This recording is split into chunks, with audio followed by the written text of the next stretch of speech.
वडाची पूजा नेमकी कधी करावी? वडाची पूजा करण्यासाठी योग्य वेळ कोणती? चला वटपौर्णिमेचे शुभ मुहूर्त जाणून घेऊयात. हिंदू पंचांगानुसार यंदा वटपौर्णिमेचं व्रत हे सोमवारी 29 जून रोजी साजरं केलं जाणार आहे. या दिवशी सोमवार आहे. या दिवशी उदय तिथीला पौर्णिमा असल्यामुळे संपूर्ण दिवस वटपौर्णिमेची पूजा करण्यास शास्त्रानुसार मान्यता आहे. त्यामुळे महिलांनी एखादा विशिष्ट क्षण चुकला म्हणून घाबरण्याची किंवा पूजेसाठी धावपळ करण्याची गरज नाही. पंचांगानुसार सकाळी सूर्योदयाच्या वेळी पौर्णिमा तिथी सुरू असल्यामुळे हा दिवस वटवृक्ष पूजन, सावित्री व्रत आणि प्रदक्षिणेसाठी अत्यंत शुभ मानला जातो.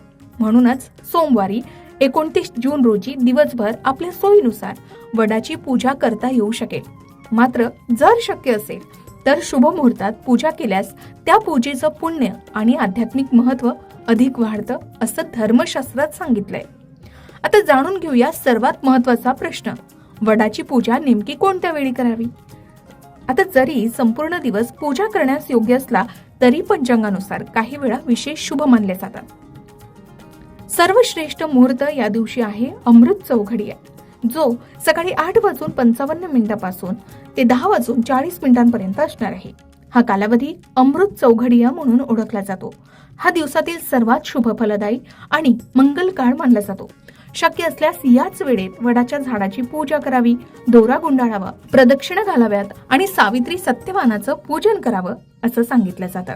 असं मानलं जातं की या शुभ काळात केलेली पूजा मनशांती, अखंड सौभाग्य, कुटुंबातील सुख समृद्धी आणि पतीच्या उत्तम आरोग्यासाठी विशेष फलदायी ठरते. आता जर सकाळचा शुभ मुहूर्त जो अमृत चौघडिया मुहूर्त होता त्याला जाणं शक्य नसेल तर सकाळी 6:30 पासून ते सकाळी 7:45 वेळ सुद्धा शुभ मानला जातोय. ही शुभ चौघडिया वेळ असेल पूजेसाठी उत्तम मानली जाते. अनेक महिला सकाळी स्नान करून पूजा साहित्य घेऊन या वेळेत वडाच्या झाडाची पूजा करतात. आता काही महिला नोकरी करतात, प्रवासात असतात किंवा घरातील जबाबदाऱ्यांमुळे सकाळी जाऊ शकत नाहीत. आता हा सकाळचा मुहूर्त चुकला तर अशा वेळी काळजी करण्याची अजिबात गरज नाही. सकाळी 10:40 पासून ते दुपारी 12:25 वेळेतही श्रद्धेनं वडाची पूजा करता येऊ शकते. कारण या दिवशी पूर्ण दिवस पौर्णिमा तिथी असल्यामुळे पूजा ग्राह्य मानली जाते. आता एक गोष्ट मात्र नक्की, या दिवशी सकाळी 7:45 पासून ते 9:20 काळ हा राहू काळ आहे. या वेळेत नवीन व्रताचा संकल्प, पूजेची सुरुवात किंवा इतर शुभ कार्य करू नये असं सांगितलं जातं. मात्र पूजा आधीच सुरू असेल तर ती पूर्ण करण्यात दोष मानला जात नाही. आता अनेक ठिकाणी महिला संध्याकाळी मंदिरात किंवा वडाच्या झाडाजवळ एकत्र येऊन पूजा करतात. संध्याकाळी पूजा करता येते का? तर नक्कीच.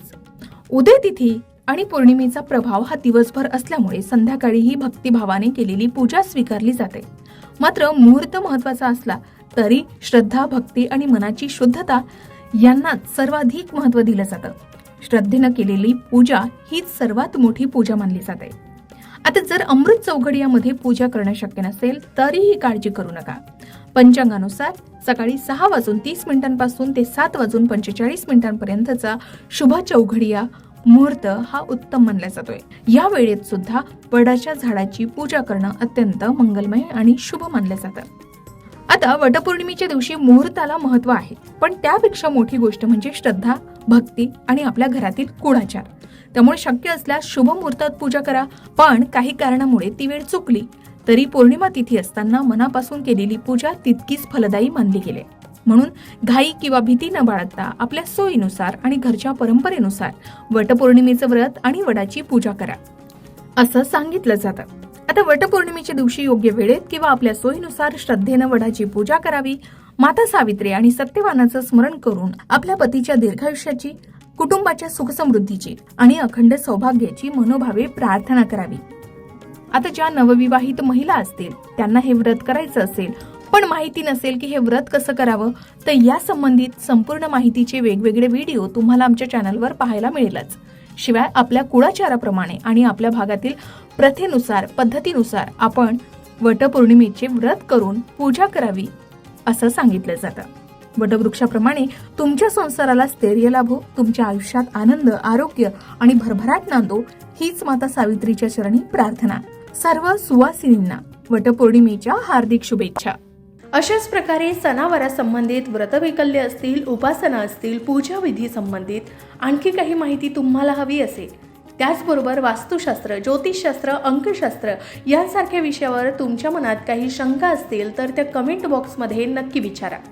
शिवाय तुम्हाला आणखीन कोणत्या विषयावरचे व्हिडिओ ऐकायला आवडतील ते सुद्धा कमेंट करून सांगा. या संबंधित संपूर्ण मार्गदर्शन तुमच्यापर्यंत पोहोचवण्याचा आमचा हा प्रयत्न आहे, तेव्हा कमेंट नक्की करा.